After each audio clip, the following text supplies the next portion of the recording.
just for the cool. Yeah, that episode. Oh, I'll never. Honestly, like, this show is not a joke. I hope you had fun at this show, but that's some real shit. 11/12/93, my life was changed. He was wearing this outfit, except he had a black mock turtleneck. I couldn't find one, but it was amazing, all right? Like, amazing. We have another prize. I've been trying to get rid of the Southern Shadows. No one knew I was something music. I'm going to award this, not on trivia, but based on my favorite audience member, because she was courageously and boldly knitting most of the show. There you go.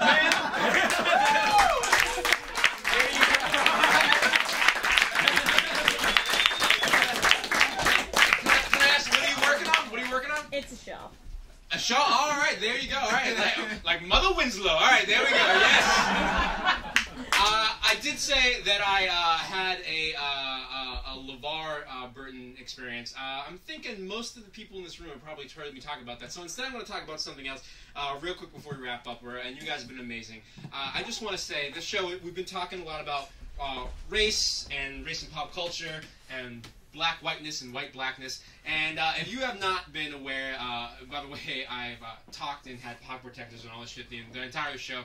In my life, I would say that more than once, less than, say, 15,000 times, I've had black people or other white people roll up on me and be like, hey, you don't really act black. And I've had an equal number of black people roll up on me and be like, hey, you act kind of white. And my response to both camps has always been, fuck you. Very comfortable with my racial identity. I know exactly who I am. But I just wish all those people who ever said anything to me, I just wish they knew how radical I came up. Like my roots. All right? Because I'll tell you this is totally true. Coming up, my mom's a single mom.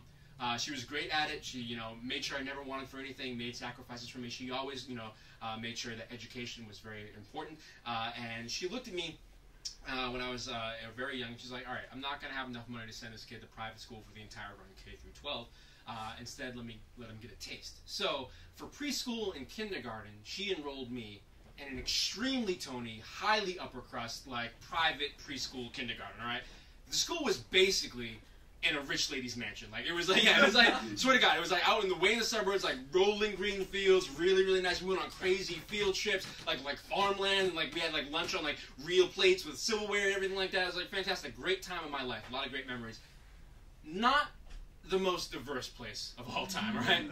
So one day, apropos of nothing, I'm 5 years old, I'm in kindergarten. I decide, for no reason whatsoever, that I am gonna start the all-black club. All right? Yeah, I started it, and it's exactly what you think. It was like, first of all, there was no reason for us existing. Like, we weren't harassed, no one fucked with us, everything was cool. But I decided I'm going to start the all-black club. And as soon as I said all-black club, I automatically had full 33% participation of the entire black population of this school. Because it was me, Trey, and Darnell. That was it. All right, that is all the black kids at the school. Like, our parents made sure we hung out on the weekends. It was fun. It was great. And like, we had no agenda. There was no reason for us existing. Like, the only criteria to be in this club, the all-black club, was that you be black and agree that I'm the president. That was it. That was everything about the club, right? And I started it in the same day. The other 37 white students in the school decided that in retaliation, they were going to start the all-white club, all right? Yeah. So I started a fucking race riot at a preschool. To this day, the greatest thing I've ever done. I've never surpassed that, all right? I'm so proud of that, all right?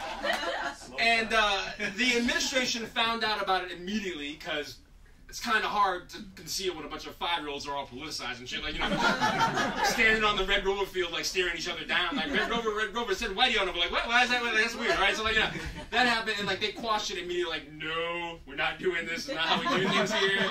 My mom got called in the office, like, Miss Hazard, is there anything going on at home you know about? She was like, I don't know, what the fuck, but he's getting beat. All right, it was great. So, I got punished. It was ended. It was quashed. But I just want to say to anybody who ever said anything to me, you don't know me. Like, fuck Barack Obama. I was the first black president. Like, that was me. All right? That was me. And you guys have been absolutely fantastic. Thank you. Give a thanks for round of applause for your performance. You guys are amazing. You guys are fantastic. And a round of